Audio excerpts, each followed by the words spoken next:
sure we've done this before. A couple times. Yeah, we did before.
Newspaper will get to anybody over 65, maybe. Yeah.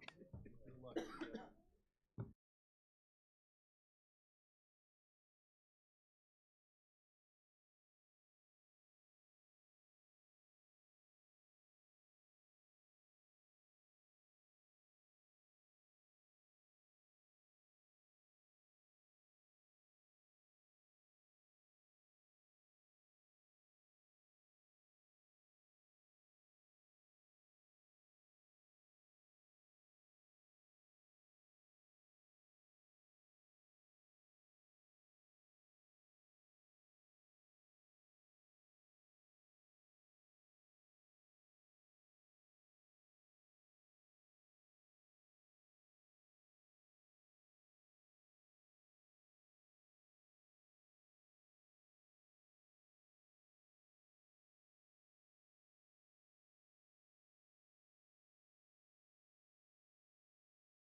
I'd like to call to order the Tuesday, March 4th, 2025 meeting of the Danville City Council. Madam Clerk, roll call to establish a quorum, please. Mayor Ricky Williams Jr., Present. Alderman Ed Butler, Here.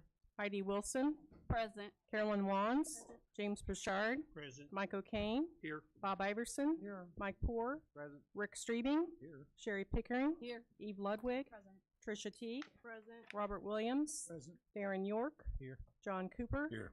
14 present. Let the record reflect that we have a quorum. At this time, we'll have the invocation by the Executive Pastor Doug Knapp from Hope Unlimited Church, followed by the Pledge of Allegiance led by Alderwoman Pickering. Please rise. Council, it's always an honor and a pleasure to be here. I thank you for your service to the community very much. Thank you. Father, we come before you today. We pray for our city leaders as you give them responsibility to watch and guide over the city they serve. Lord, just as you made watchmen for the people of Israel, I pray for our city leaders that they'll be godly watchmen and women over Danville. Help them to put on the mind of Christ, because your word says to set your mind on things above and not on things of the earth. So, Father, help city leaders to set their mind on what you've called them to do according to your will and purpose. We pray for supernatural strength for our leaders. We pray that you raise them up so that they can be leaders of great courage. Lord, help them not to feel or fear the decisions that they may have to make, because you, Lord, are with them. We ask that you will help them to be strong and of good courage, and that they will observe to do according all you have asked of them. I pray that they'll not grow weary in their doing well, but in due season that they will reap all the things they strive for, because your word says you'll give us the desires of your hearts. Father, we bless you because you're the Lord over our city. We pray for every city leader, our mayor, and especially for those when they may not know what to do in tough times. Their eyes will be fixed on you. Lord, grant them wisdom. Help them to remember that it is you who gives wisdom, because it's from your mouth that comes knowledge and understanding. I pray that now in the name of Jesus. Amen and amen. I pledge allegiance to the flag of the United States of America and to the republic for which it stands, one nation, under God, indivisible, with liberty and justice for all. Pastor Doug, if you'd like to share up any announcements or updates about the church, we'd be happy to hear them. Everything's going extremely well. We're continuing to grow and to renovate and to do a lot of things within our area of the city. We're planning now, and this is the Easter season, so we have a number of plans for Easter egg hunts the day before Easter on our property, things like that, and we've got more coming. So thank you very much. We appreciate you and love you all. Thank you. Thank you, Pastor Doug. We appreciate what y'all do for the community. I'm surprised he can afford an Easter egg hunt, personally. Why it's That's a lot of money for eggs. I think they're probably going to all be plastic this year. That's yes. Plastic eggs, okay. Chocolate is cheaper than egg is this year, I think, sadly. So, all right, very good. Okay, there you go. You have so, Madam Clerk emailed the minutes out to you earlier today. Is there a motion to approve the minutes? So moved. It's been moved and seconded. Is there any discussion or debate? Seeing none, all those in favor, please signify by saying aye. Aye. Any opposed, same sign. Thank you very much. You have before you the agenda for this evening. Is there a motion to approve the agenda? So moved. Second. It's been moved and seconded. Is there any discussion or debate? Seeing none, all those in favor, please signify by saying aye. Aye. Any opposed, same sign. Thank you very much. The motion carries. Now it's time for my report. I do not have any proclamations this evening. Are there any board, committee, or personnel? There are not any board, committee, or personnel appointments. Are there any reports of boards, agencies, or commissions? Seeing none, a couple items of information. I would like to call on our Community Relations Administrator, Rihanna, to give us a couple of updates. Good evening, everybody. We have a couple of things going on. We have Danville's Got Talent this Friday. The doors open at 5:30 at the Fisher Theater, and the show starts at 6 sharp. And if you know anything about me, I'm super timely, so I guarantee it'll be starting at 6, so don't be late. Tickets are $7, and that includes the service fee for the Fisher. Not only come out and support Danville's Got Talent because we have 15 amazing contestants, but the Fisher needs your support, and this is a great opportunity to donate or even just buy a drink or food from their concession stands. So it's a great opportunity. And then the other thing we have going on is What's Brewing with Mayor Williams. That'll be at Mad Goat South on Monday from 11:30 to 1. It's just a casual coffee talk, give the community more opportunity to kind of just chat and see what's going on and get that more insight. Thank you. Thanks, Rihanna. Madam Clerk, at this time we will receive our petitions, communications, and audience comments. Madam Clerk will give you the parameters of the rules, but I would just encourage you, I know that there are a number of folks who wish to speak on similar subjects. If someone has already stated the facts that you wish to state, please say I concur with Mr. or Mrs. So-and-so, and then if there's anything new that you have to add, please feel free to add that as well. Madam Clerk. Has everyone had a chance to complete a yellow card who wishes to speak this evening? When I call your name, please come to the podium. You have 3 minutes to speak. First, I have Sandra Mills of Danville regarding the Cannabis Lounge.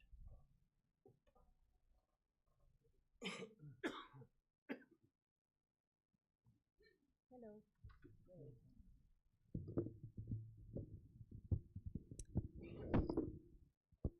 I read an article recently about posts by gardeners on Facebook where you plant a potato slip in a container and later come back and open the container up to harvest masses of large, healthy potatoes, filling the container with barely any dirt left. The writer mentioned the widespread acceptance of Epsom salts as a gardener's miracle supplement, and her list was extensive, but in the end, her article was about truth and real results, and how these commonly held gardening practices are based upon illusion and have come to be accepted as science in the place of good husbandry practices. I'm here today to speak to those who also have a responsibility to oversee the health and growth of an organism called this community. Last month, a decision was made by this council to deny a cannabis lounge. Those who voted to do so were subjected to threats, and while I cannot fault the proponents of this lounge for their regrouping efforts, what they are presenting to this city remains an illusion, a social construct of rights that disregards reality. Cannabis lounges take the desperate need of those dealing with chronic pain, whether physical, mental, or social, and seeks to profit from them. And they say, here's a place of recreation. So what are the real results of recreational marijuana in this city that, despite the pressures you are experiencing, you're tasked with serving and protecting? My observations and experiences are these. It is one thing for a private citizen to make use of a prescription drug in their home, but entirely another to dedicate as a city representative a place to use these legal but controlled substances in the name of recreation. In the home, a citizen alone is responsible for his actions, but as a city representative, the decision to invite that into the public arena makes the city liable for the citizen's actions as well. And so far, I've only used legal controlled substances as my example.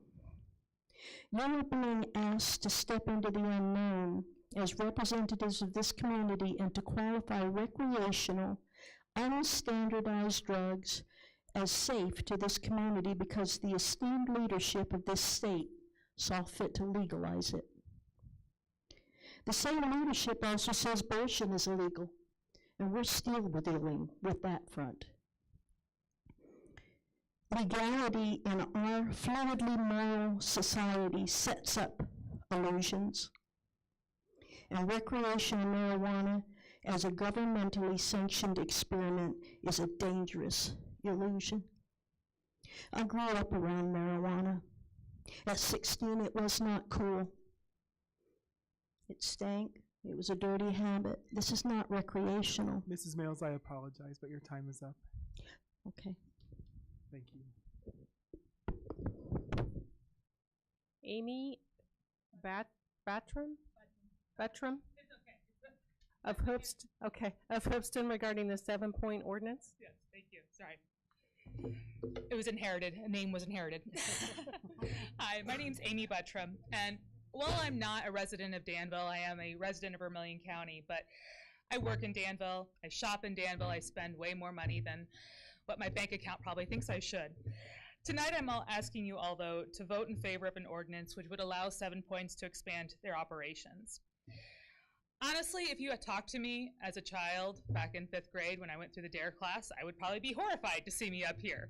But as you grow older, you become more educated, you do read the science behind things, and honestly, you start to indulge a little. And I have been impressed with how 7 Points runs their operation. As someone who is slightly over 40, it does feel good when they card you whenever you walk in. But also, they've also shown that they are here to be not a nameless corporation, but a contributor and a neighbor to all of us. I've attended multiple farmers markets out there as you go to the various ones throughout the winter area. And I've attended a few other events. As far as with the Consumption Lounge, I often go to Molly's about once a month in Tilton. And honestly, it's extremely quiet. It is quieter than any bar I have ever been to, and yet we allow that continuously to go on. It is just usually a couple of people quietly sitting there playing cards. That's the wild and raucous environment that you will be promoting if you vote yes. And so yeah, that's just kind of my thoughts on the whole thing. I do urge you all to vote yes. They are our friends and neighbors, and they're here to support our community. Thank you. Thank you. John Beardsley of Danville regarding 7-point cannabis and motion to reconsider.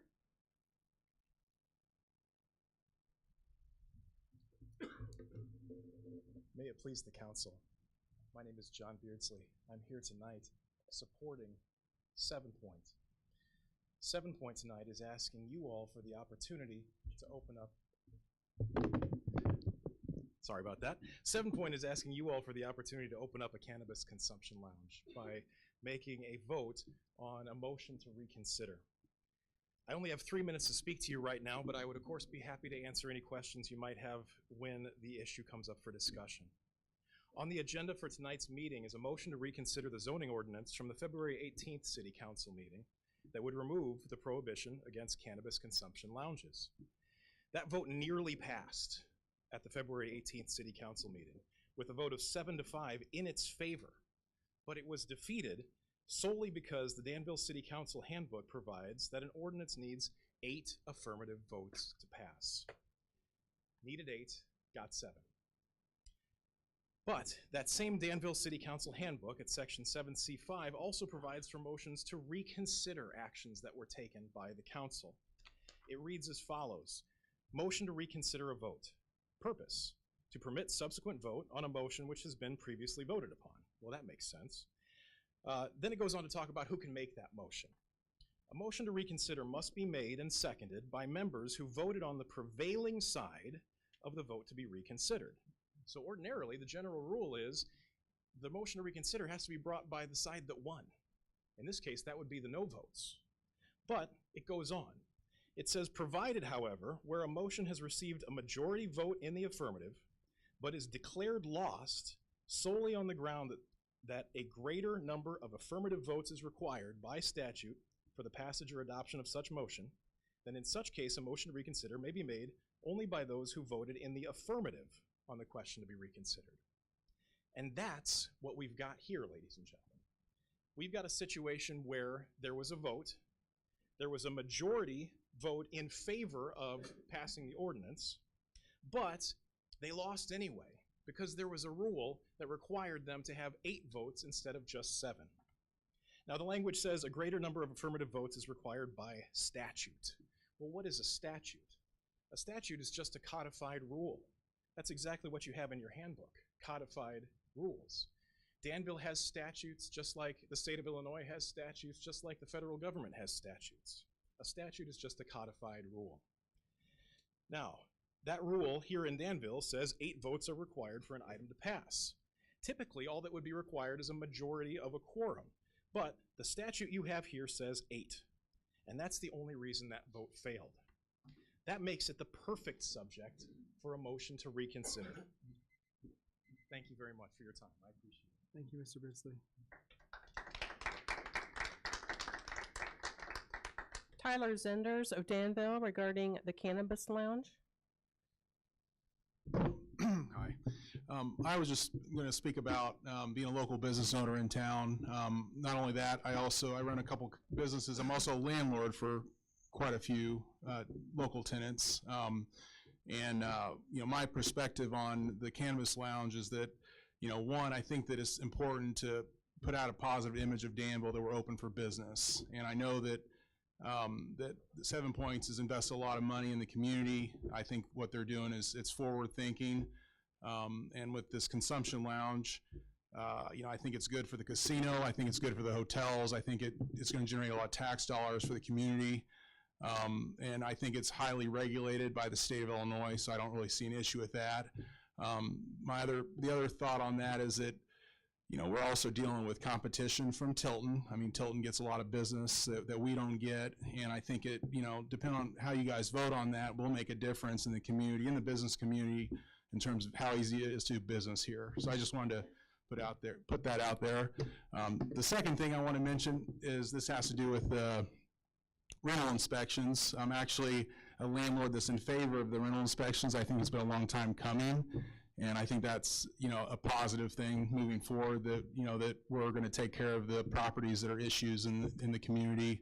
We actually just had an inspection just a few days ago, I think, and I'm really happy with what we're doing. I think it's a step in the right direction. I hope we continue to do more. So that's all I'd like to say. Thank you.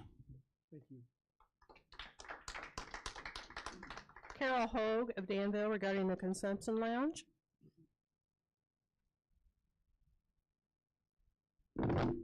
Good evening. I agree a lot with what Mr. Zendars just said. My main reason for coming forward tonight is just to urge the council to vote in the affirmative for the 7 Point Consumption Lounge. The Zoning Commission recommended it unanimously. I don't drink and I don't smoke. I'm against both, but I don't see any difference between a bar, which is a consumption lounge for alcohol, and what 7 Points is asking for. I don't see how we can have all these bars and not grant their request. So I ask for the affirmative. Katie Osterber of Danville regarding the zoning ordinance. Good evening, everyone. Thank you for having me. I came to the city council a couple weeks ago for a different reason. And we stayed and we listened to the council meeting. And I wanted to share my observations with you. I am so disappointed. We have a group of people who have invested in our community. They did their homework. They went through your processes. They did what they needed to do to expand their business. And you all, and not all of you, but the ones that voted against it, I didn't hear valid reasons why you shouldn't follow the recommendation from the zoning committee.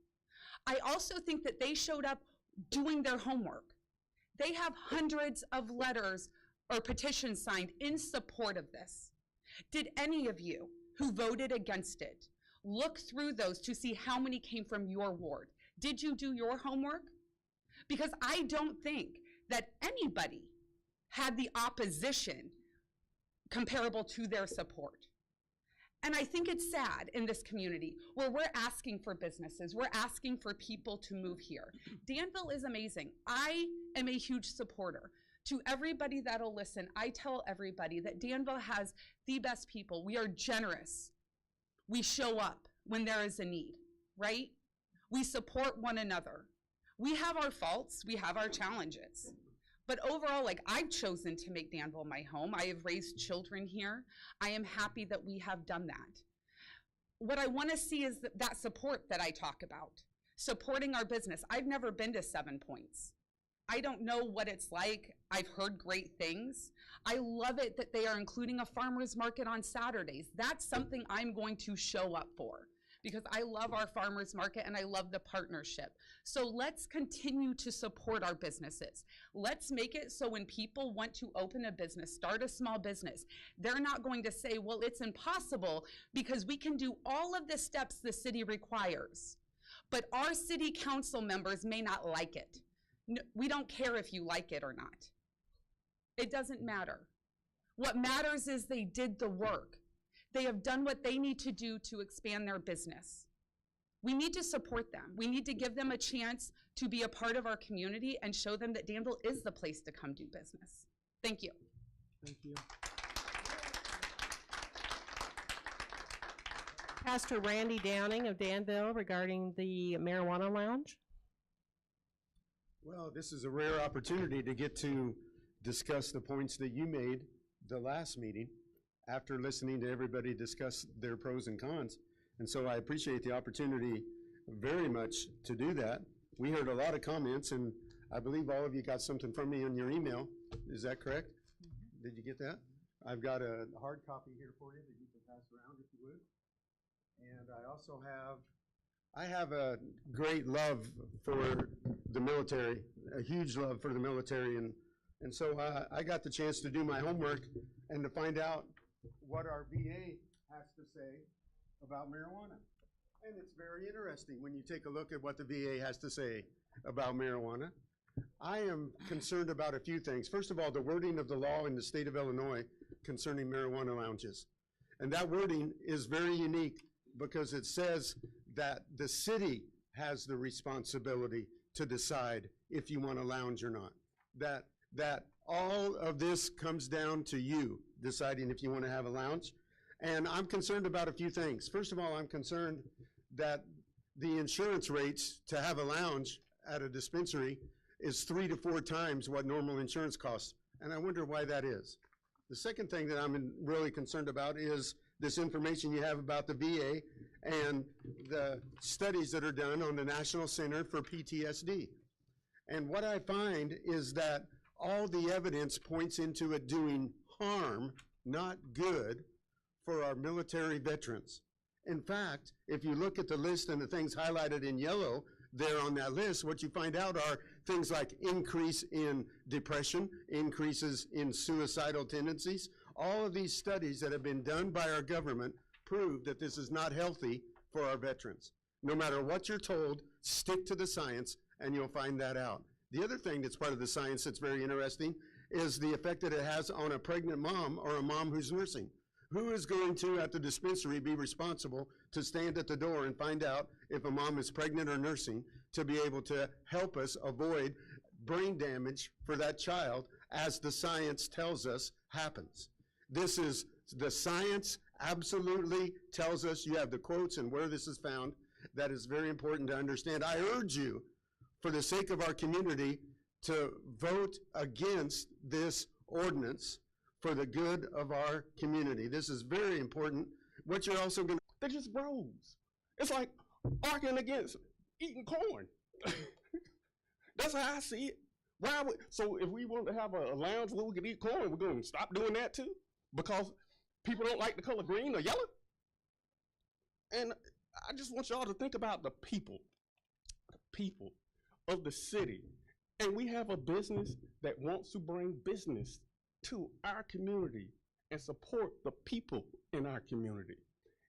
So we need to support them because we're not doing so good on business right now. I don't know if y'all know that. I don't know if y'all seen that we have 42,000 people now. We got 25 and 2,000 of them in prison, right? So we might need to start looking at ways to get businessmen to come and support our community so we can rebuild our community. And I'll leave it at that. Thank you. Brad Zerman regarding the proposed consumption lounge.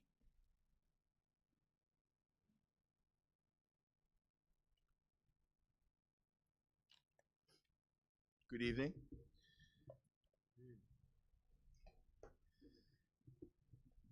For our proposed consumption lounge, we have community support, we have local business support, we have plenty of support in this room, behind me and in front of me, and we had the unanimous support, 7 out of 7 of the Planning Commission, Planning and Zoning Commission, who I believe the mayor appointed all of those people, and you all concurred that they should be there. So I don't know why you just want to overturn what they do. I think they work pretty hard. We have over 300 signed petitions that we did not go out and get.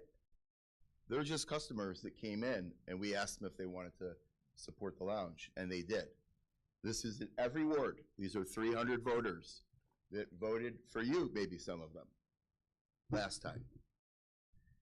And I want to thank all of our supporters here that I don't even know that showed up to speak in favor of us, because only half of them we knew about.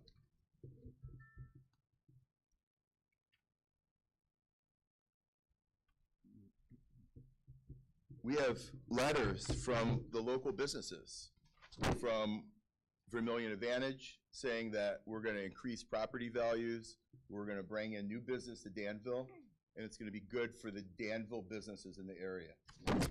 We have Golden Nugget, Jimmy Wilmot. He just gave you guys $1 million recently. I was there, I saw it. He says that our business will help the Golden Nugget bring in more business. That's what he said. You all have a copy of it. Are you going to argue with Jimmy Wilmot? He gave you $1 million. We can have events where people can learn how to play blackjack in our consumption lounge. And Golden Nugget is welcome to host that whenever they want, because we're all about community. As you know that already, if you've been to the farmer's market that we've been hosting since November at no charge to anybody in the farmer's market. We have a letter from Sam Patel, who has 2 hotels in East Danville that we're very friendly with. We'll promote his hotels. He'll promote our lounge. It's perfect. People are too tired to drive home, they could go to his hotel. He doesn't want them smoking in the hotel. We all know that that's against the rules. So he can welcome them to come to our place and do that. And then they just go back home and go to sleep. I hear so much arguing today and comments about like whether cannabis is good for you or bad for you. Cannabis is legal. This is not what we're talking about here. We're talking about what's fair and democratic, because this council is supporting the lounge. We're just asking that you have another vote, and let's see where it goes. Thank you, Mr. Zimmerman. Thank you. Amy Lee, regarding the proposed consumption lounge. Hi, good evening. I just wanted to share that we need our proposed consumption lounge to stay in business, to pay our bills, to avoid layoffs, to grow our business, to employ more people, to initiate new programs to benefit Danville residents, to cooperate with local businesses to drive business to the area and share the customers, which will make the city more money. The longer people stay in Danville, the more money the city will make. Alderman Wands, Alderman Ludwig, Alderman Williams, and Alderman Pickerington, we ask that one of you please second the motion for a reconsideration. We are not asking you to change your vote from a no to a yes regarding the proposed consumption lounge. We are just asking for you to support a reconsideration and a revote. As elected officials, you all know it is the only fair thing to do in this situation. As elected officials representing integrity, fairness, and all Danville residents, we should have no reason to believe that you would not all be in support of a motion to reconsider and revote. Have a fair vote. Thank you. Thank you, Ms. Lee. That's all I have, Mayor. Is there anyone else who wishes to address the council this evening? Seeing none, you have before you item 8, a zoning petition, item 8A, a motion to reconsider the vote regarding the ordinance amending Danville City Code, Chapter 150 Zoning Code, Medicinal Adult Use Cannabis, zoning petition number 303. Is there a motion to reconsider? I'll make that motion. Second. It's been moved and seconded. At this time, I would like to turn it over to our corporation counsel, With regard, Mr. Parker, if you could, thank you. motion to reconsider, I respectfully disagree with the position that statutes and ordinances are the same. Statutes are created by the state legislative body, applies to all the people in the state of Illinois. Ordinance are local laws to address community issues created by local governing authorities. They apply within the boundaries of the municipality. The same rules that this motion to reconsider relies on also distinguishes between statutes and ordinances.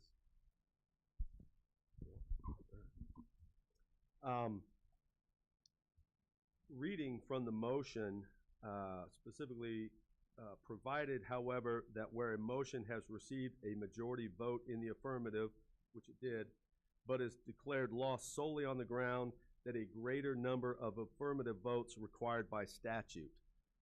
To my knowledge, there is no statute that required a greater number of votes. It was our local ordinance that required 8 votes.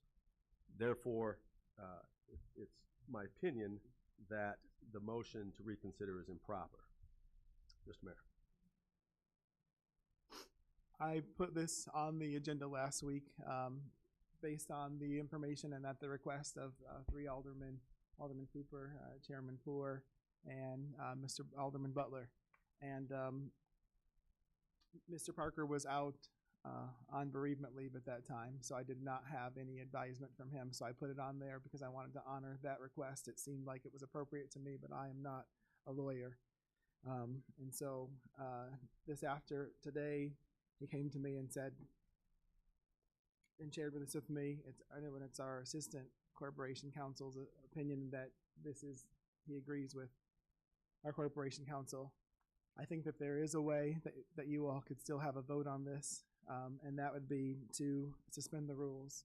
If you suspend the rules, you can temporarily suspend the rules to reconsider a matter. And if you do so, there's no debate on that motion to reconsider. It's only a yes or no, and it does require 10 votes in order to be reconsidered. So you would need 10 votes in order to temporarily suspend the rule to reconsider this petition.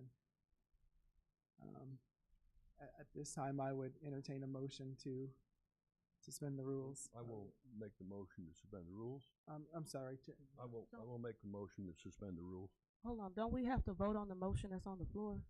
No. No, you have to do this first. This has to be, you can discuss it, yeah, but you cannot vote on it, no. I'm trying to provide a way that you can vote on it. Yes, Chairman Poor. Okay, we're saying that we don't follow the state statute in this case because our rules don't specify. But when we did have some bad votes because we didn't have rules in place, we automatically reverted to the state statute to clarify what we were doing on requiring 8 votes. Is that not correct? Are you referring to the gas tax situation? Yep. We had a vote, Alderman O'Kane brought it up, that it required 8 votes. We had passed things with 7 votes. We didn't have our rules in Chapter 31, I believe, written. Something Vice Chairman Iverson and I tried over a year ago, maybe a year and a half ago to get our rules clarified on whether it took 8 votes or whether it took a majority of a quorum present.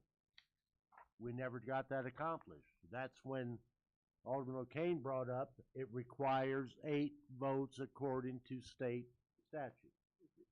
Right? It requires a majority of the elected officials. Okay. State and city both have the same rule. So that is where I'm asking. So we followed in that case, but not in this case? No. Our local ordinance requires 8 votes. What I'm saying is there's no statute in this situation that requires a greater number than a majority. That doesn't make sense. No, that doesn't make sense at all. I'm going to read from state law. which is Illinois Municipal Code 65 ILCS 5/3.1-40-30. I'm sorry, 3.1-40-40. I'm sorry, Vice Mayor, can you repeat that more slowly so I can make sure that the clerk has it? 65 ILCS 5/3.1/40, and I'm actually reading from an email that Alderman O'Kane sent to me because he actually copied and pasted this into an email in a discussion that we had after the December meeting, where he brought up the 8 votes. After that meeting, he sent it to me in email, because we had a conversation about it at that meeting, which is why I could pull it up so quickly, because it's still in my city email. Vote required, that is what this section is about. The passage of all ordinances for whatever purpose, and of any resolution or motion to create any liability against the city or for the expenditure of appropriations, blah, blah, blah, blah, blah. I'll get on to the meat of it. Shall require the concurrence of a majority of all members then holding office on the city council, including the mayor, unless otherwise expressly provided by this code or any other act governing the passage of any ordinance, resolution, or motion. Now, when Alderman O'Kane brought this up in June, I'm gonna go all the way back. He brought this up in June, and he said then we needed 8 votes. And nothing happened. He brought it back up in December, where we passed the motor fuel tax and the budget with 7 votes because everybody was not present. And in that conversation at that meeting, Alderman O'Kane said, do I need to call the Attorney General's office? Then the next day, Alderman O'Kane and I had a conversation about it after the meeting before we left. Alderman O'Kane then sent me this email the next day. Then at the meeting on January 7th, then is when, because I remember this ordinance 7647, I believe that's the number, was originally sent to me because I checked all my emails and I went back and listened to meetings this morning to make sure that my recollection was right and to clarify any places where it was wrong. We had that meeting on January 9th. This ordinance that this motion is from was sent to all of us because I asked after Corporation Council read that we require 8 votes because it's in our rules, but our rules concur with state ordinance state statute, because state statute says the majority of elected officials, which means that if everybody's not present, it's still 8. It's not the majority of a quorum, because what was said in December was, oh, we needed a majority of a quorum. But then after research, Corporation Council said, no, it's 8. It's not the majority of a quorum. It's 8. So in January, the first meeting in January, we voted again. And we voted again on the budget, and we had to because we only had 7 in December. So my concern is if we don't follow our rules, the rules that we set forth, our rules do not require that we have to suspend the rules and then go back and make it 10, because our rules already provide for the opportunity for a motion to reconsider. And this is, as Beardsley said, and I agree with, this is the perfect example of it. Now, I'll also add this. Let's say we're wrong, because one of the things about the law is that people disagree. If all lawyers always agreed, then every Supreme Court decision, whether that's at the federal level or the state level, and every appeal would always be the same. Lawyers disagree, and there's obviously a disagreement here. The question becomes, do we want to set ourselves up for a lawsuit because lawyers disagreed, and then spend money on something that we have the right and the ability to do tonight for free anyway? Because if it goes to court and they sue us because we did not follow our own rules, and I just was reading, as a side note, to give an example, in another city in Illinois, I saw where the city didn't follow its own rules and they got sued. They actually got sued by a media company, and they lost the suit, And now the city has to pay $50,000 because they lost that suit, because it covers lawyer fees. So we can go down the path of violating what a court could decide is a violation of our own rules, and then have to come back and do it anyway. Or we could go down the path of doing this tonight and do it for free. And if we get sued for that and it gets reversed, then we would have been wrong. But I don't want to be wrong and then have to go back and do this anyway and spend the taxpayers' dollars for no real good reason. So, to be clear, our city ordinance can impose stricter standards than overlapping statutes. Our ordinance, our rules, our ordinance require 8 votes. And specifically, reading from the motion that we have,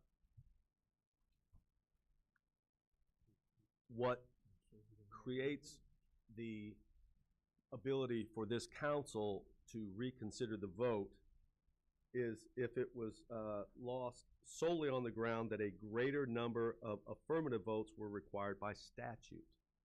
Now, I believe you read from 65 ILCS 3.1-40-40. Correct.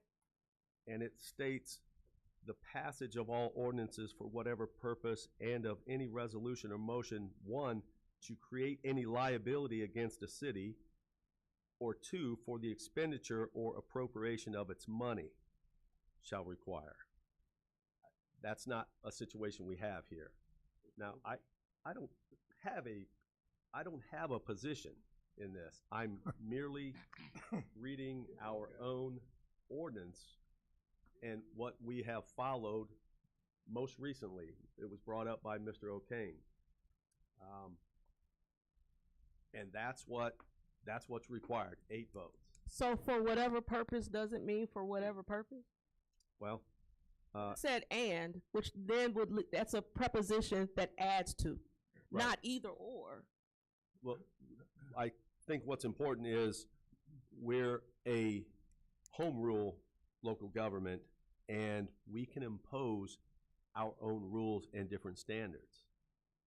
So we've done that, and we've required 8 votes.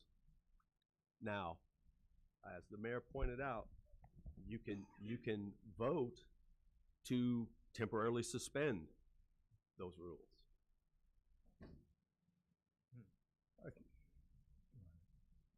One question. I know of 2 times where we have brought back a motion to brought a motion to reconsider on things that the administration wanted passed but failed. And the aldermen changed their mind as a no vote, brought it back to the next meeting, and it was reconsidered and passed. So we're not allowed to do that? I don't know. Two times in 24 years that I know of, we've done that. Okay, I'm reading our own rules. I'm giving you an opinion, and the mayor will make the decision. This council will make the decision. You can take my advice or not, and you can vote on this or not. So as aldermen that did put a request to have this put on the agenda, Alderman Cooper, Alderman Butler, and myself, to reconsider the vote, which we tried to have suspended at the last full council meeting because we didn't have a quorum. We had a of quorum. we didn't have all 14 aldermen here, of which 2 would have voted yes. We tried to get it pushed to this meeting. Right. And it was defeated. So we have no recourse in a situation like this to bring back something for reconsideration? You do. And I think that's spelled out in this motion, made and seconded by members who voted on the prevailing side, would be, the 5 that voted no, or. It'd be the 7. It's the seven It'd be that the voted opposite. yes. It'd is be the the 7. We're prevailing the ones side. that lost. Prevailing side was the no vote. Right, because we. The no's We're the ones prevailed. that lost. Further into that, and it says unless it was voted in the affirmative, but only was shy the necessary votes. Correct. Then it would be a motion and a second by the 7 members who voted in the affirmative. So in that case, Alderman Cooper, Alderman Butler, and myself ask this be put on the agenda for a vote to reconsider tonight. That's why it's on the agenda. Which should require 8 votes to pass. Right. So shouldn't we be voting? For the question. Shouldn't we be voting on the motion to reconsider? Yes. Okay. Call the question. I call the question too. I do too. If we get sued, we get sued.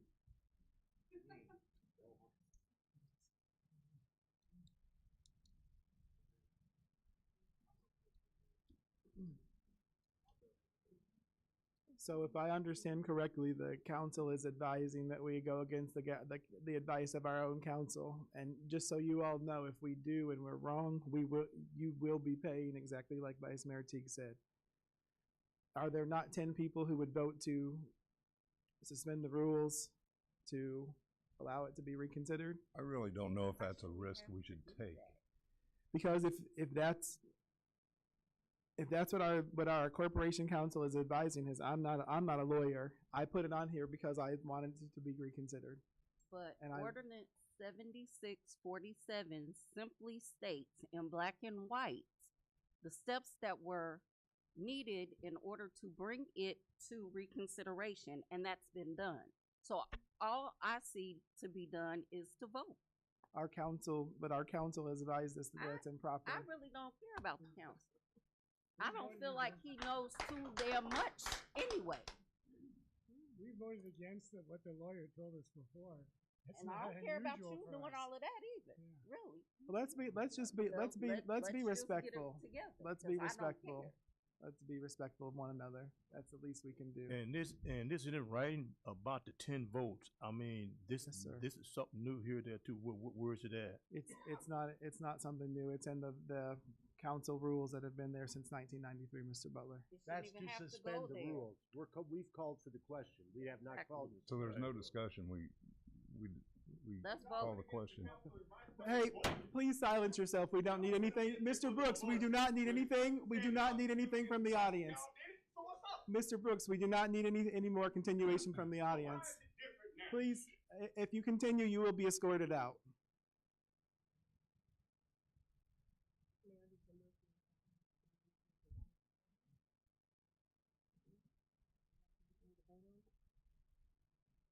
Madam Clerk, I don't even know.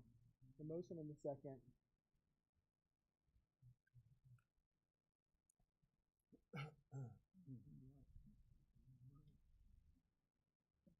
We need a motion and a second, or we need. We've already got. We already have a motion and a second. Our corporation counsel is the magistrate here. It's like the judge. And when we deny what the judge is saying, we put ourselves at liability. I merely give an opinion, and Yes, opinion, right. and I've done that, and it's up to you now. Just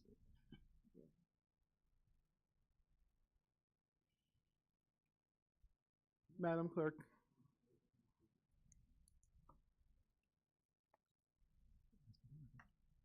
I got a question. Yes, sir. Let's move. We move for the question. Once you call the question. I'm sorry. Yeah, there shouldn't we be can't any further discuss. debate. Call. Right now, you're voting on. Motion to reconsider.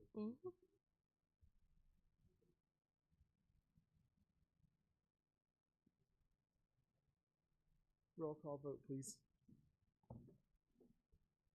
What are we voting on? We are voting on voting against our rules. We are voting against our rules. No, we're not. Voting for a motion to reconsider. That's what we're voting on. Since we are voting against what No, we have as that's not what rules. we're voting on. We're voting on a motion to reconsider. We'll have a difference of, you all have a difference of opinions. Madam Clerk, roll call, please. Alderman Cooper, Yes. Butler, Yes. Wilson, Yes. Wands, No. Bouchard, No. O'Kane, Yes. Iverson, Yes. Poor, Yes. Streebing, Yes. Pickering, No. Ludwig, No. Teague, Yes. Williams, Yes. York, No. 9 yes. 9 yes, the motion carries.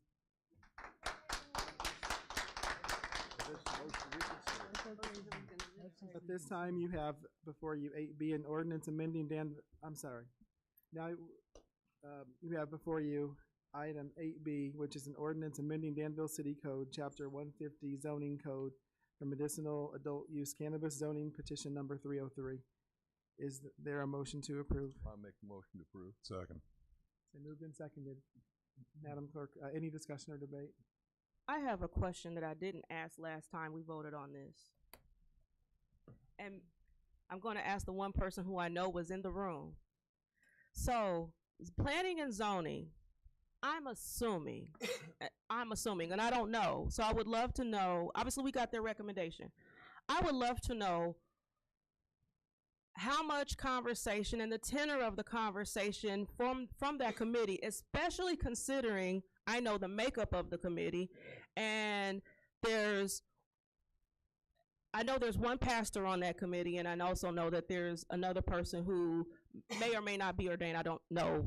I don't go to that particular church, but I do know that she's definitely heavily influenced in the church. So I'm curious to know the conversation from planning and zoning that got them to 7 unanimous votes.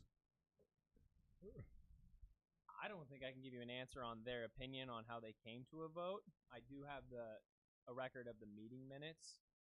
Alderman Teague, I wish I could, but if you could summarize on what you're looking for a little bit more other than me. What about the length of discussion? I'm just, obviously, I wasn't at that meeting. I'm sure the meetings are probably available online, and I didn't take the time to go listen to their meeting. I would say it was roughly an hour. Yeah. It was well discussed. I thought it was very well discussed. Everybody had legitimate input on everything. It went well. I mean, I don't think they were expecting a unanimous vote like it came out, but after all the discussion, it did come out unanimous vote. And that's a concern of mine because these guys are appointed. When we got that email from Pete, I was really fully expecting a resignation letter from him. And if I was a member of that committee and they're doing something unanimous, our advisory that we should be looking at or taking a recommendation, and we just blew it out the wall. And it's fine. What the other problem I have with this whole thing is we've got 5 aldermen on here that's representing the whole council. And I don't think that's fair. We should have put this back to vote for tonight instead of doing it last meeting. And 5 people, they represent the 14 of us, and I don't think that's fair. The way to remedy that is to have attendance. I think over the years. I'm sorry. Go ahead. Well, I just want to say they are an advisory. I looked at what they said. I did my studies. I always do my studies. I was elected. I have to follow what my people, if someone talks to me, if I have people call me and say this is what they want, I have to listen to those people because I'm an elected official, not appointed. Thank you. Yes, sir. Chairman Streebing. Yeah, I think over the years, sitting here, I think there's only twice. This might be the 3rd time that we ever went against that board. 3 or 4 times.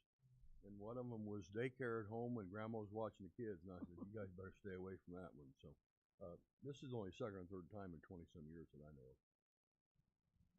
Thank you, Chairman. Any further discussion or debate? Call for question. Roll call vote, please. Alderman Butler, Yes. Wilson, Yes. Wands, No. Bouchard, No. O'Kane, Yes. Iverson, Yes. Hoare, Yes. Streebing, Yes. Pickering, No. Ludwig, No. Teague, Yes. Williams, Yes. York, No. Cooper, Yes. 9 yes. 9 yes, the motion carries.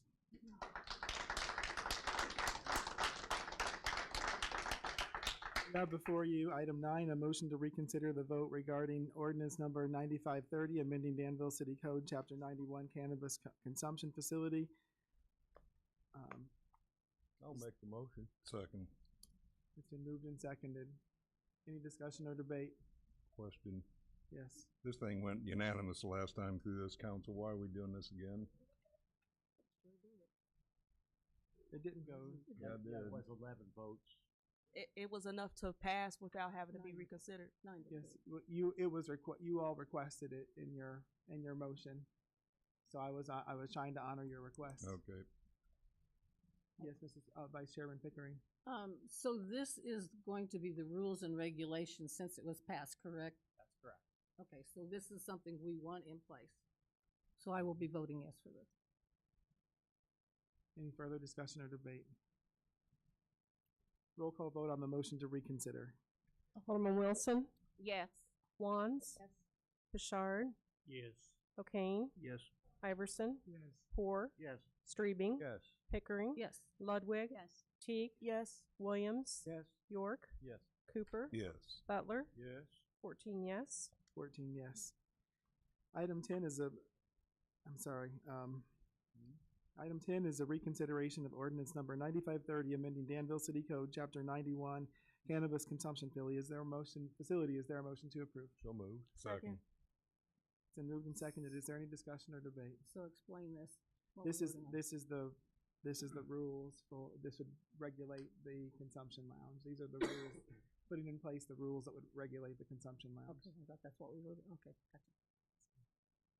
Any further discussion or debate? Yes, I Chairman. know there was some discussion on how do you, we're not really following the state cannabis law on this because of the container or something, or having to be, they'd have to throw out what they purchase at the lounge, or has that been taken out? No, there were options that Mr. Zerman presented that could be legally permissible. So And that's okay, that's. But those were based on recommendations from public safety, and I would Okay. not support in any way changing those because. Well, no, I talk about to make sure Yes, that there was a way a person, if they buy it in the lounge to smoke, or in the dispensary to smoke in the lounge, they don't have to throw it out before they leave. That's correct. Chief, could you please come forward? I apologize. I was in a lot of meetings early this week where we couldn't give it proper time. But one of the suggestions, I believe it was from 7 Points Council in legal representation, that it's consideration for some type of tape or sealant that they can put on that. One of the reasons why we're concerned about it is, you're looking at how is it going to make it more difficult for law enforcement if they pull someone over away from the location or anything else, and they're always pointing it back to, we got it at the lounge. Well, we want to be able to make sure that the lounge doesn't take responsibility for people not doing the right thing after they leave there. And one of the easiest things, and I looked at it very briefly, and Logan and I haven't been able to discuss it very much, but it would be definitely an option to where they can put some type of a tape or a package that will seal it. And then if that seal is broken, then under our ordinance, it would be open possession, okay? We just don't want to handcuff or make it any more difficult for law enforcement or other public safety to ensure a reasonable amount of public safety. And given that 7 Point worked with us to come up with a reasonable compromise, I do expect, knowing the manager, that she will ensure that her people follow the rules to a T on this. And then that way, if we do catch someone, they were out of line. That's all I had. Logan. With that being said, 91009 is what they're referring to in the chapter 91. Is it possible to propose approval of this chapter 91 with this amended change for 91009 with different language. There has been a suggestion by 7 Point that I believe meets what was just discussed with Chief Gates. If you want me to read that suggestion, can that be passed? Is that in order? It would be in order to consider an amendment. Okay. Good time for my computer to crash, huh? So what has been suggested to be used in place in 91009 is a licensed cannabis consumption facility shall not permit unsealed cannabis to leave the facility unless the cannabis is in a reasonably secured, sealed, and resealable container. That's not currently in, we'd have to amend that to put that in. Yes, it would be a complete deletion of the language in 91009 and replacement with that language that was just read. That makes sense, Chief? Logan, you did say sealed, right? Sealed, yes. Okay. Yeah, we'll just need to clarify the definition of sealed. You know, if I use a Ziploc bag, throw an avocado in there, it's sealed. We need something that you'd have to actually break it to open it, such as like it's what we use is a type of evidence tape. It's very obvious whenever you break that and it's open again. That would be unsealed. So you may want to add that to the definition. Maybe We waited to do that. I was gonna say maybe we add that to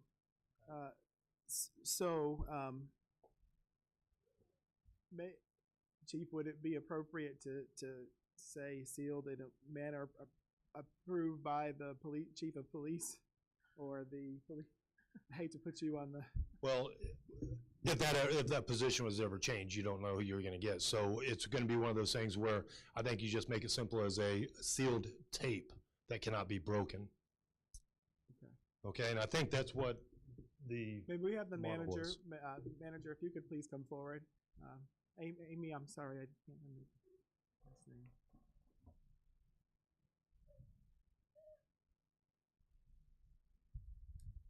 So I have found a tamper seal tape that when pulled off. I'm sorry, can you pull the mic? Sorry, I'm sure. When pulled off, it will leave behind a residue so you can see that it's been removed and you won't be able to stick it back on.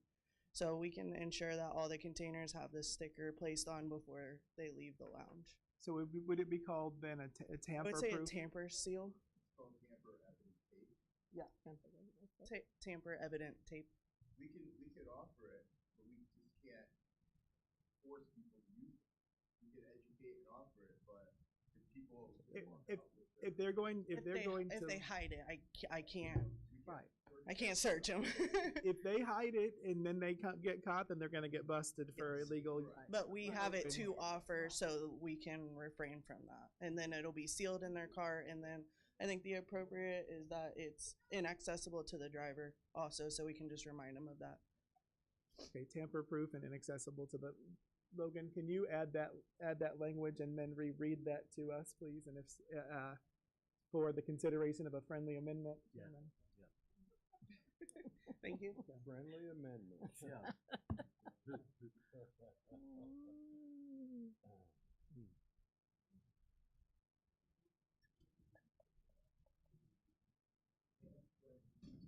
I apologize. It's worth it to get it right now.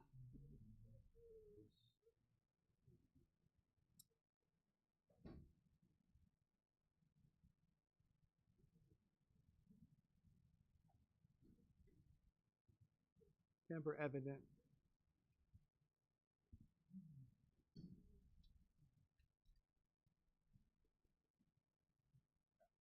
We can work through this. A licensed cannabis consumption facility shall not permit unsealed cannabis to leave the facility unless the cannabis is in a reasonably secured and sealed container with tamper evident tape. Accept that. And not accessible to not readily accessible to the driver. Well, let's put it there just to be safe. That way there's no question.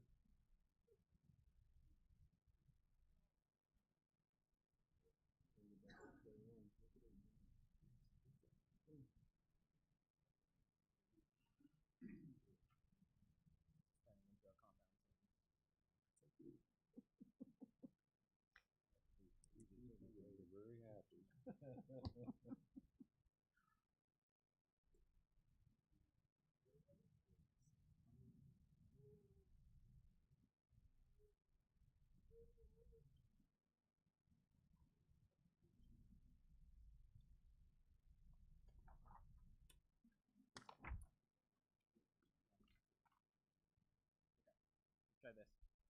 A licensed cannabis consumption facility shall not permit unsealed cannabis to leave the facility unless the cannabis is in a reasonably secured and sealed container with tamper-evident tape that is immediately accessible to the individual.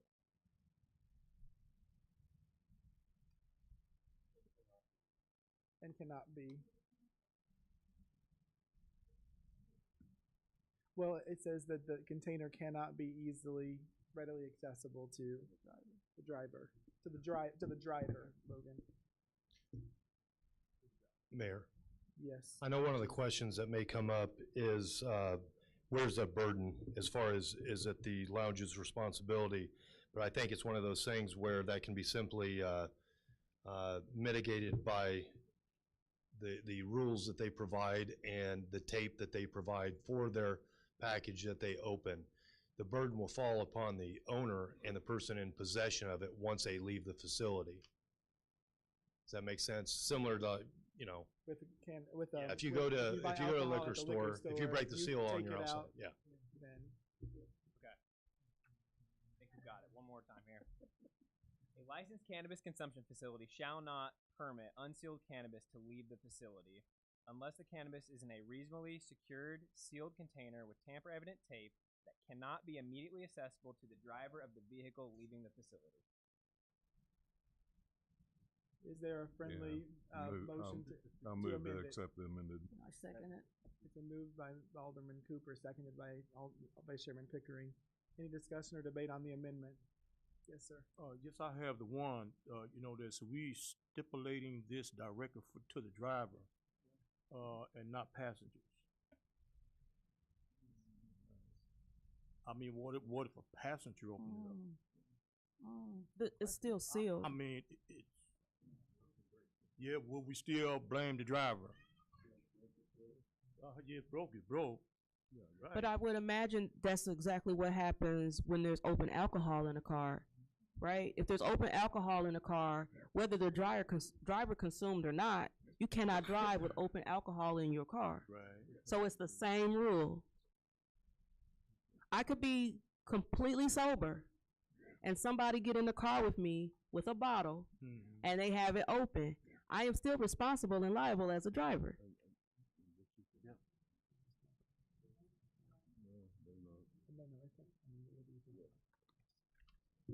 Just for clarification, and I think it's probably going beyond the scope of what you guys need to worry about on the passage, but for instance, an example would be there, and let's use things that are already out there. If a person that is driving the vehicle is obviously not involved with it or in possession of the cannabis, but they still could, under this ordinance, be cited for illegal transportation of cannabis under that ordinance. It'd be a broad thing, and then that would be filled in with the narrative.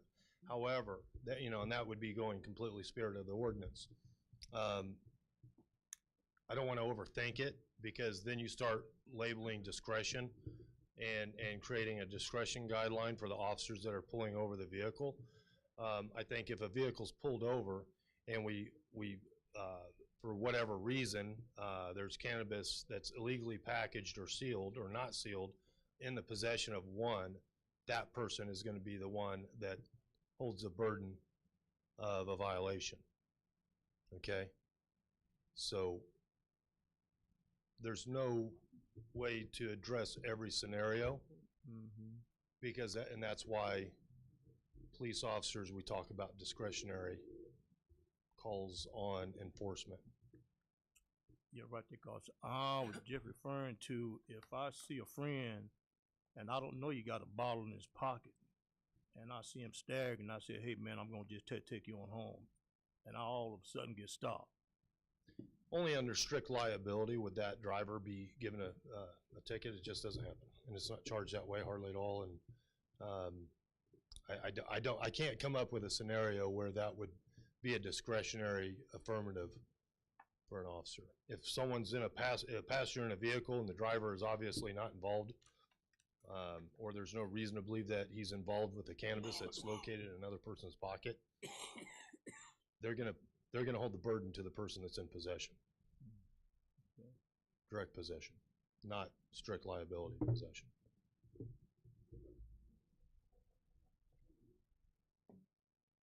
Any further discussion or debate on the amendment? Roll call. This is just the amendment. Roll call vote, please. Alderman Wands? Yes. Bouchard? Yes. O'Kane? Yes. Iverson? Yes. Poor? Yes. Streebing? Yes. Pickering? Yes. Ludwig? Yes. Teague? Yes. Williams? Yes. York? Yes. Cooper? Yes. Butler? Yes. Wilson? Yes. 14 yes. 14 yes, the motion carries. Now we're back to item 10, reconsideration of ordinance number 9530, amending Danville City Code, Chapter 91, cannabis consumption facility. Any further discussion or debate? I'll make the motion. It's already been made. Right ahead. Yes. Yes. All right, Chairman. Oh, I'm sorry, this is your part. You take that. No, it's not my fault. This is mine still, It's actually, still that's under right. you. That's right. you. You're not yet. It's you. Any further discussion or Good debate? try. Roll call vote, please. Alderman Bouchard? Yes. O'Kane? Yes. Iverson? Yes. Poor? Yes. Streebing? Yes. Pickering? Yes. Ludwig? Yes. Teague? Yes. Williams? Yes. York? Yes. Cooper? Yes. Butler? Yes. Wilson? Yes. Wands? Yes. 14 yes. 14 yes, the motion carries.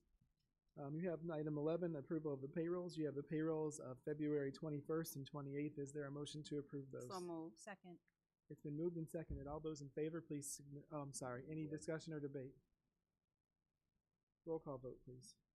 Alderman O'Kane? Yes. Iverson? Poor? Yes. Streebing? Yes. Pickering? Yes. Ludwig? Yes. Teague? Yes. Williams? York? Yes. Cooper? Yes. Butler? Yes. Wilson? Yes. Wands? Bouchard? Yes. 13 yes. 13 yes, the motion carries. You also have before you the vouchers payable for February 25th and March 4th of 2025, as well as a special run from February 26th of 2025. Is there a motion to approve? So moved. Second. It's been moved and seconded. Any discussion or debate on the vouchers payable? Seeing none, roll call vote, please. Alderman Iverson? Poor? Yes. Streebing? Yes. Pickering? Yes.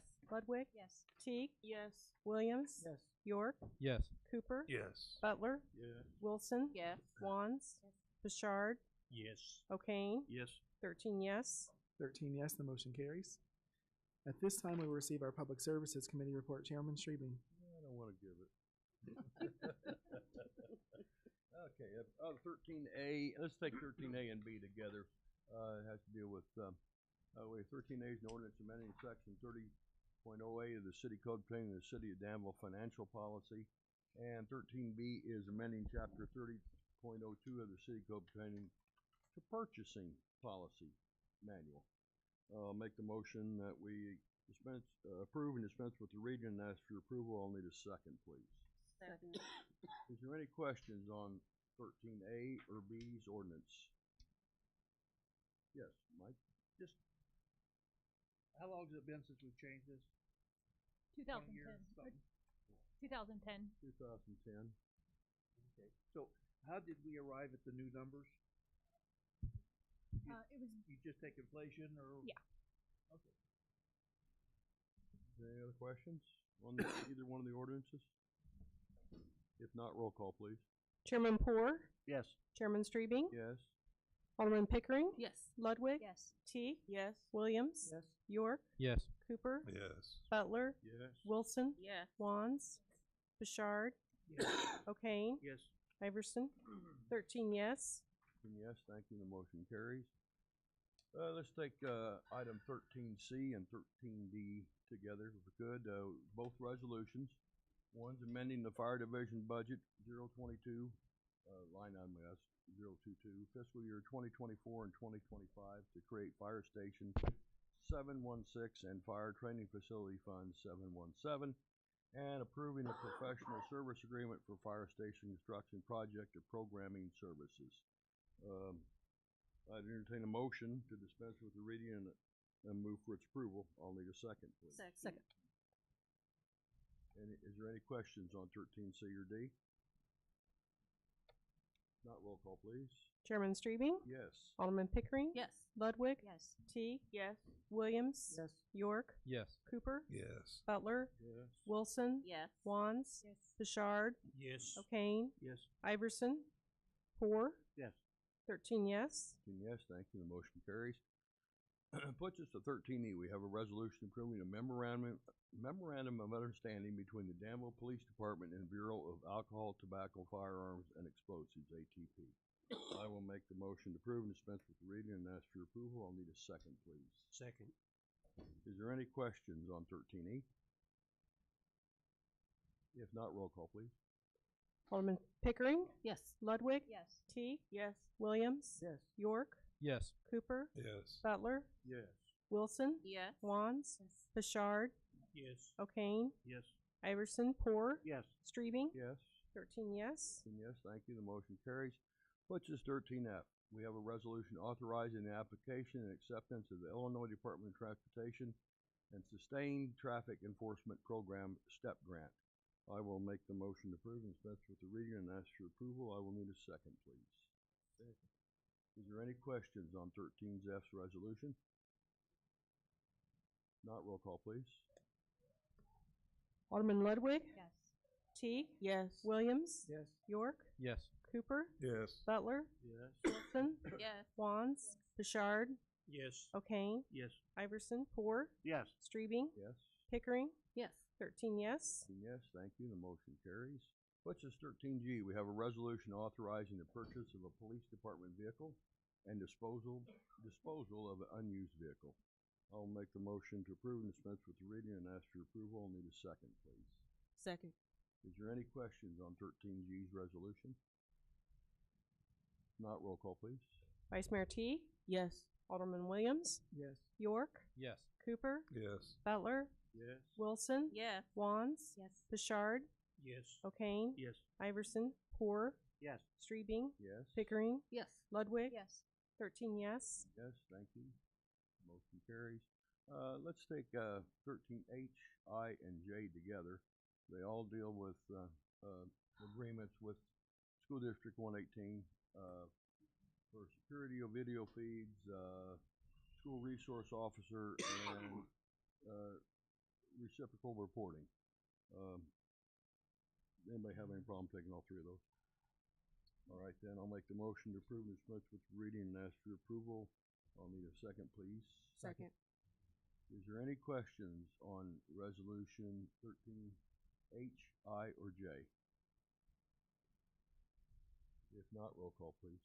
Alderman Williams? Yes. York? Yes. Cooper? Yes. Butler? Yes. Wilson? Yes. Wands? Yes. Bouchard? Yes. O'Kane? Yes. Iverson? Poor? Yes. Streebing? Yes. Pickering? Yes. Ludwig? Yes. Teague? Yes. 13 yes. 13 yes, thank you. The motion carries. 13K, I'll need a motion to accept and place on file the city treasury report for March of 2024. I'll need a motion in a second, please. So moved. Second. Is there any questions on what we're doing here with the treasury report for March 2024? Not all those in favor signify by saying aye. Aye. Opposed? The ayes have it. Items of information, 13L. 13L1, Danville Fire Department 2024 Annual Report. Chief? Working? Working, okay. Yep, so I'm here tonight just to present our 2024 annual report. Y'all got a copy. Tonight I'll just run you through some of the highlights, a little bit about the fire department, but then just some of the things we ran into this year about the fire department. So again, just our mission statement for the thing. Will you check your microphone and see if it's... Yeah, Can it's you working. move it a little? Okay, thank you. Grab that one. Yeah, that'd be, because like, we can't hear you. Still on? Yes.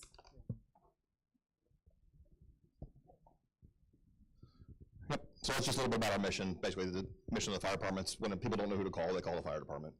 And so our goal is to just try to get them help or get them in the direction of help.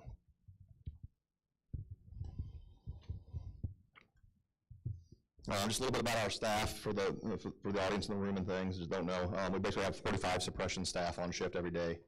That's 15 per day with a minimum of 12 every day. We have a civilian staff of 3, myself, an administrative assistant, and a fire inspector. Thank you. Chief, hold on one second. To the audience, can you see beyond my head? Is my head in the way of what you can see, or can you see all right? Okay. It's kind of grande, so I just wanted to be sure that... And we have one training officer in our front office staff. A little about the services we do. So obviously everybody knows fires. We also do medical response. Every one of our members is an EMT or becomes an EMT. We have a hazardous materials tech team and an operations team, which means we can either come in and mitigate and keep people away, or we can actually send techs in to plug holes, stop events from actually getting worse or spreading. So we have a technical rescue team that really specializes in high angle rescue and confined space rescue. We recently are reaching out to Urbana to get back on their team with them as well. So to Danville, that will add training to our members in the areas of building construction, or building collapse, and then the trench rescue for construction sites. Fire investigations and, of course, auto extrication, all those fill out the rest of our duties. Code enforcement, if you look at the original charter for the fire department, was to prevent fires was the main goal of the fire department. So in those areas, we have a juvenile fire setter program, which we have members trained in to deal with those early interventions to try and prevent those age kids having future problems. Fire inspection division, prevention plan, pre-planning, and smoke alarms. In the smoke alarms, we saw a 233% increase over the 2023 numbers. So we did over 160 last year, where we had done 48 the year before. So, and again, it's still important to our community. We still see a lot of fires that do not have operating smoke detectors, so help spread that word as much as you can.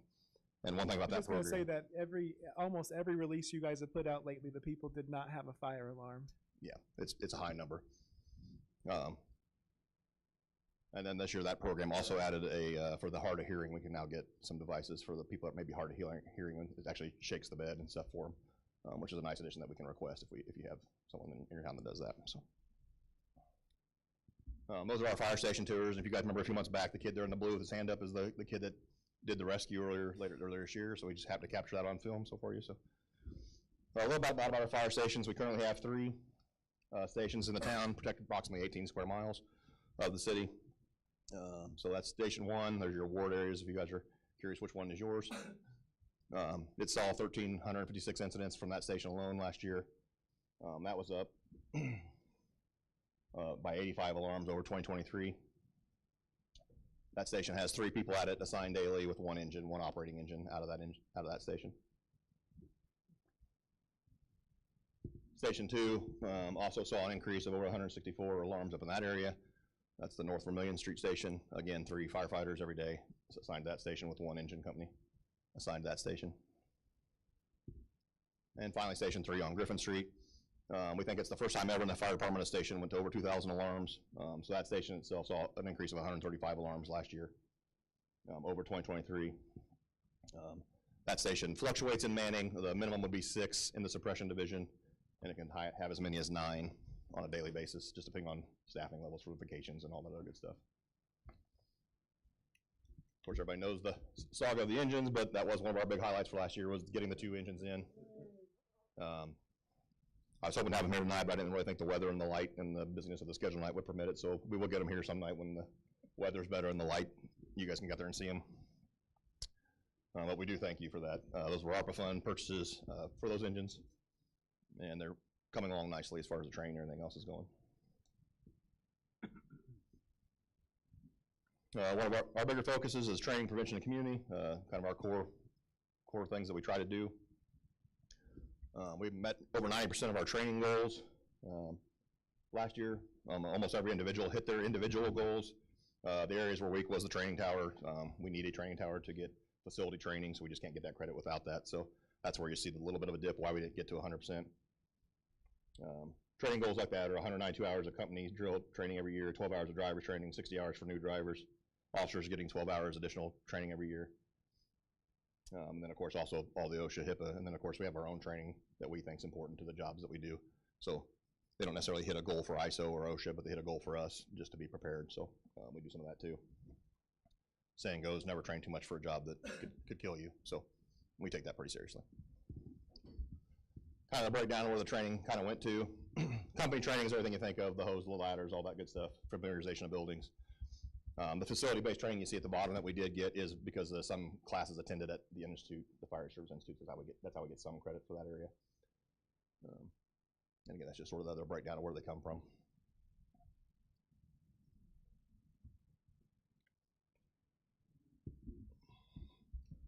one of the things that was a little bit of a shock to me, because if you had asked me 10 years ago where we were with higher education degrees in the department, I probably would have said less than 3 or 4 or 5 of us have degrees. Now we're up to 28 individuals having some kind of either a degree or a multiple degree in advanced education. So that's a major step for us, in a good direction to head towards. Some of that is guys are coming in with more degrees these days. Others are guys are now going back. Some of the things you did in the contract, like making it part of bonus points for promotion, you didn't have to give money, you just gave it as bonus points, and that triggered, a whole bunch of people going back and getting their education as well. So just something for us to be proud of. So last year, if you guys remember, we added the full-time position of a fire inspector. So in 2023, we completed 299 inspections. I'm sorry, 265 inspections, had 299 violations.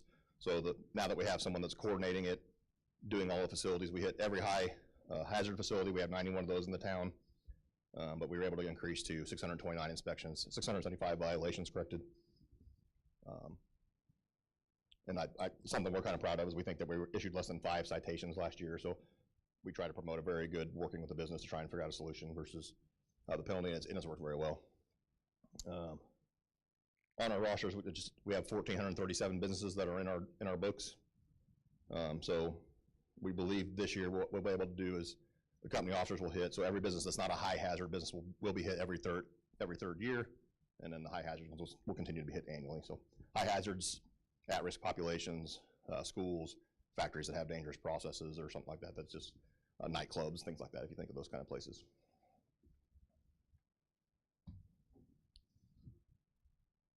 The public education we've been altering, so we went 1 year to the schools and did some programs. This year we invited them to the fire stations. So we had over 655 students come through there this year.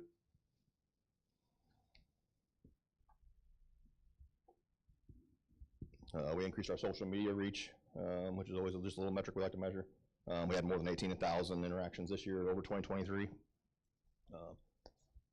And all those numbers right there, you got to give credit to the fire inspector that we did hire, Tim. Like, he's the one that puts his stuff together. He's the one that does the social media posting. He does all that type of stuff for us, and it's just an outstanding job that he's been doing.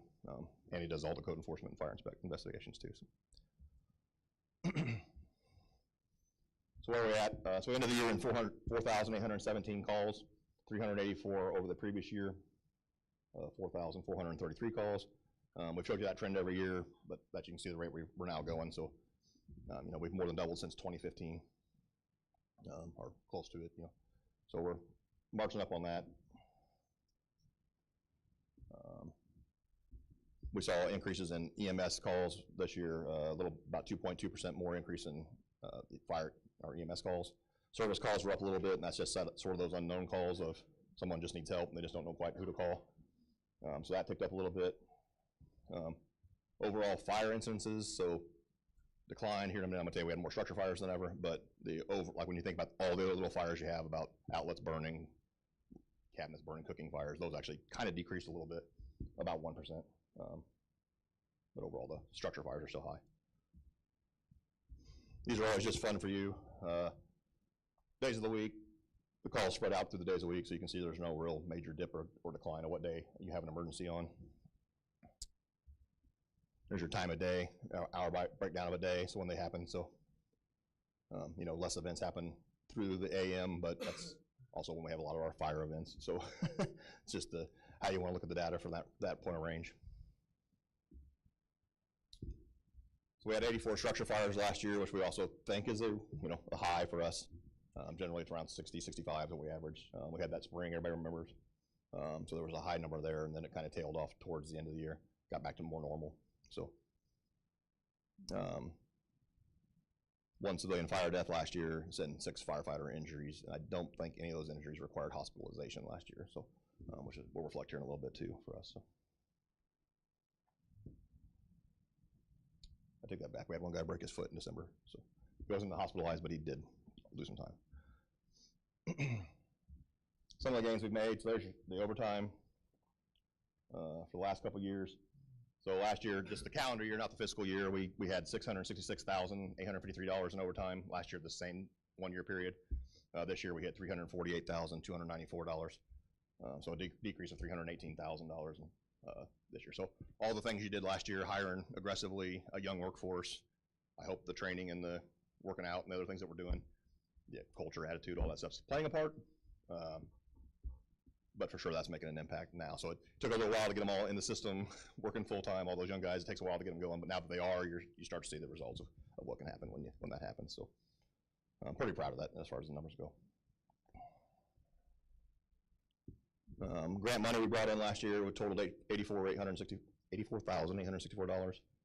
That was over 3 grants. We got $48,000 to get new gear, which will be happening this year from the AFG grant, FEMA grant. And then we had a training grant we received for what's called blue card training, about $12,000,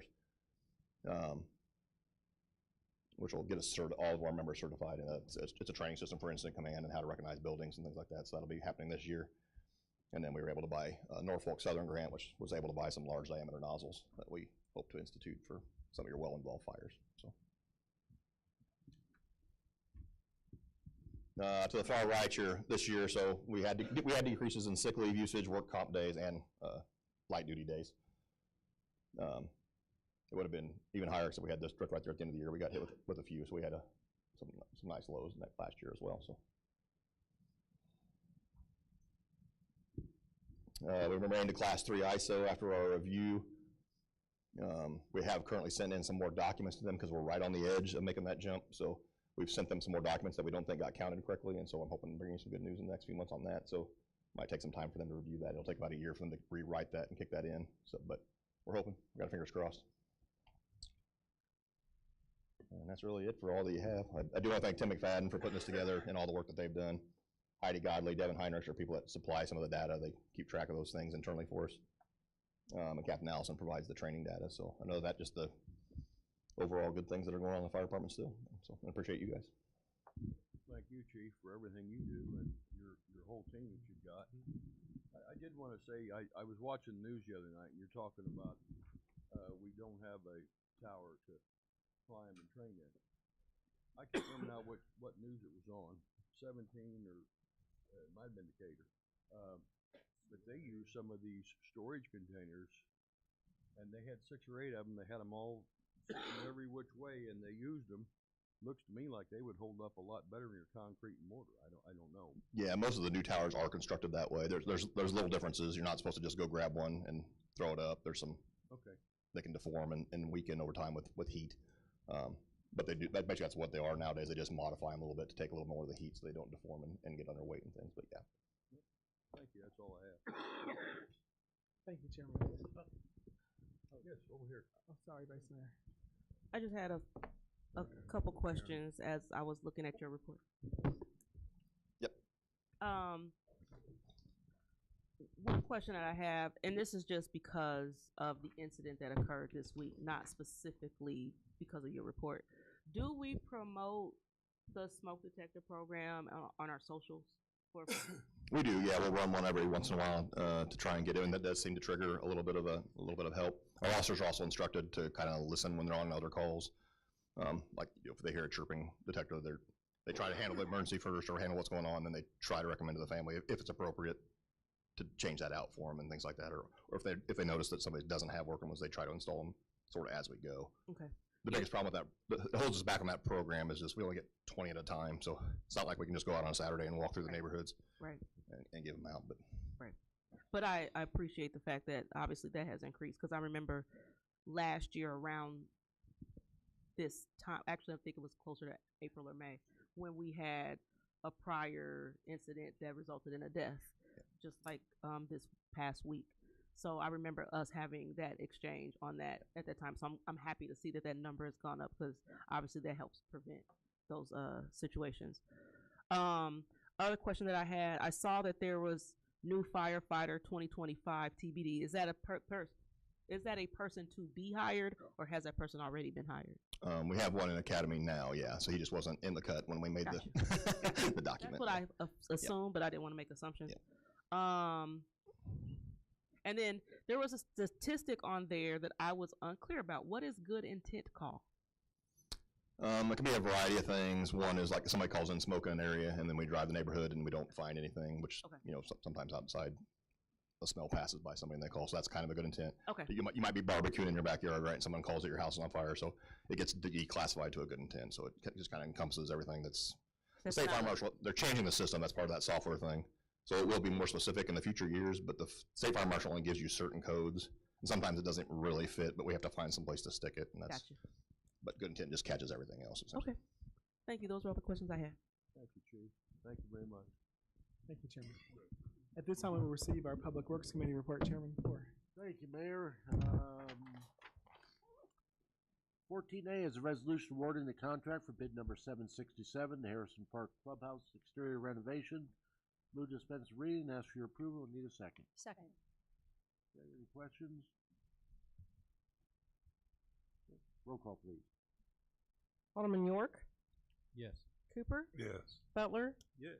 Wilson, Yes. Wands, Yes. Bouchard, Yes. O'Kane, Yes. Iverson, Yes. Poor, Yes. Streebing, Yes. Pickering, Yes. Ludwig, Yes. Teague, Yes. Williams, Yes. 14 yes. 14 yes, thank you. 14B is a resolution accepting the OSLAD grant and the IDNR natural resource grant. I spoke in, what do you call those acronyms? Move to dispense with reading, ask for your approval, need a second. Second. Okay, questions? We've gotten this several years in a row, haven't we? I don't think we got it. We didn't We get didn't last get year, it did last we? year. This was the reapplication from last year. Okay. And so we received it, and so this is just a vote to receive that money. Okay. Or I guess award, receive the award. Okay. Roll call, please. Alderman Cooper, Yes. Butler, Yes. Wilson, Yes. Wands, Bouchard, Yes. O'Kane, Yes. Iverson, Yes. Poor, Yes. Streebing, Yes. Pickering, Yes. Ludwig, Yes. Teague, Yes. Williams, Yes. York, Yes. 14 yes. 14 yes, thank you. Item information, Logan.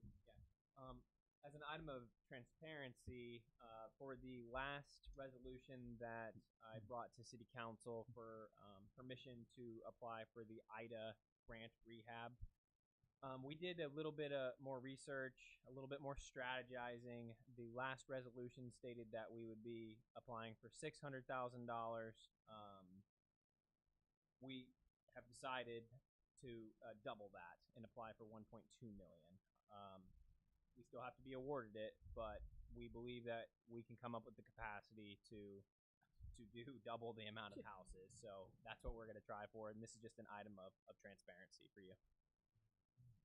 Now, will that come back to us again? If we are awarded it, If so we're- hopefully, no. so yes. Yeah, if hopefully awarded, so. it will come back as a budget amendment. All right, thank you. And you do so well all the time, we always get extra, right? I hope so. All right, thank you. Mayor, we will meet here next Tuesday, 6 p.m. Everyone's welcome. Thank you, Chairman. Are there any items of information for the good of the cause? Seeing none, I apologize. I do need, at this time, I entertain a motion to go into closed session under Section 2C1 of the Open Meetings Act to discuss specific employees, and under Section 2C2 of the Open Meetings Act to discuss salary schedules and collective bargaining matters. Is there a motion to do so? So moved. Second. It's been moved and seconded. Is there any discussion or debate? All right, seeing none, roll call vote, please. Alderman Butler, Nope. I'm sorry, No. Wilson, Yes. Wands, Bouchard, Yes. O'Kane, Yes. Iverson, Yes. Poor, Yes. Streebing, Yes. Pickering, Yes. Ludwig, Yes. Teague, No. Williams, Yes. York? Yes. Cooper, No. 11 yes. 11 yes, we are adjourned to closed session. There will be action taken afterwards.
Aye. Aye.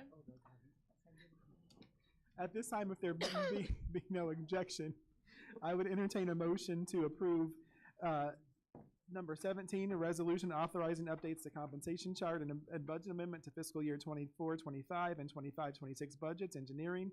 Item 18, a resolution authorizing updates to compensation chart and budget amendment to fiscal year 2025-26 budget, longevity, and 19, an ordinance amending section 3907 of the city code pertaining to compensation of municipal employees. Is there a motion to do so? So moved. Second. It's been moved and seconded. Is there any discussion or debate? Madam Clerk, roll call, please, on items 17, 18, and 19. Alderman Wilson, Yes. Wands, Bouchard, Yes. O'Kane, Yes. Iverson, Yes. Poor, Yes. Streebing, Yes. Pickering, Yes. Ludwig, Yes. Teague, Yes. Williams, Yes. York, Yes. Cooper, Yes, I guess. Butler, Yes. 14 yes. 14 yes, the motion carries. Having said, I might need some CPR over here. Having satisfied the agenda, is there a motion to adjourn? Say amen. All those in favor, please signify by saying aye. Aye. All right, we are adjourned. Have a good night, everyone. Be safe, please.